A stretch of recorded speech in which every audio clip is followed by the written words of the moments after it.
The newly elected governor of New Hampshire signs a bill which eliminates the concealed carry license requirement. In other words, this is my understanding. If you've got a gun permit, you no longer need a special extra permit to conceal it and carry it around with you. That comes automatically. Dana Lash is with us now. She's an NRA spokesperson and nationally syndicated host of The Dana Show. Have I got it right, Dana? New Hampshire, I got a license to own a gun, therefore I can now put it in my breast pocket and walk around with it anywhere I like. Do you approve of that? Well, yes, New Hampshire is the 12th state, and Stuart, thanks as always for having me, the 12th state now to pass constitutional carry, and I'm hoping my state of Texas will be one of the 8 states currently considering constitutional carry that will pass it as well. You still, obviously, you would have to have a permit if you're going to be traveling to some of the other states that obviously, you know, you would have to have a permit to carry a firearm, but I think this is huge. And furthermore, some of the arguments that I hear, everyone says, oh my gosh, they have constitutional carry, it's going to be like the Wild West, and there's going to be blood in the streets and tumbleweeds and Spurs and Cowboys. No, actually, all the other 12 states, we haven't seen anything like that happen. And also, we're hearing tons of reports from states like Kansas and Missouri, states, other states which have passed constitutional carry. They're seeing an increase in individuals, Stuart, who are signing up for all manner of firearm training classes, which is great news. They said at first they didn't know what to expect, but now the number of people who are enrolling has far exceeded what they expected. So that sort of takes care of, well, it requires no training because people want to be educated and they want to go and learn everything that they can about their firearm and carrying it. I just find this fascinating. This is an extraordinary trend in America.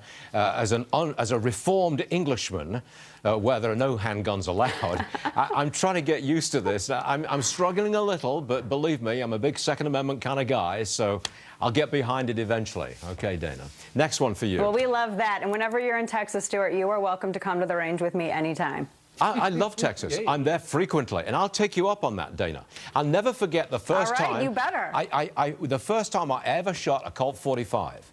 That was the moment when I realized how much power is in the hands of one person. I mean, whoa, that was something else. Okay, quickly now. I didn't stay up late to watch the Oscars. I know that they became intensely political. Right. I don't think it's going down well. I don't think people like this any longer. What say you?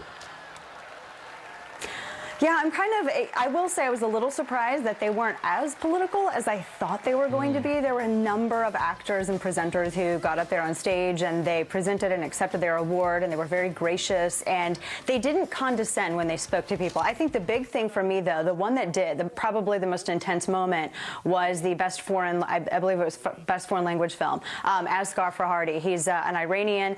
He boycotted the Oscars. He didn't want to go over because of what he said was Trump's travel ban, which, as we know, Stuart, is just an executive order. It's a pause that it allows for 90 days additional vetting on 7 other states that Barack Obama compiled on a list. So I thought that was a little bit disingenuous for him to say that, and particularly about a country that gives him far more leniency with immigration and self-expression than Iran ever would. Of course. What do they do to gays in Iran? What do they do to women in Iran? Come on. I mean... Anyway, I digress.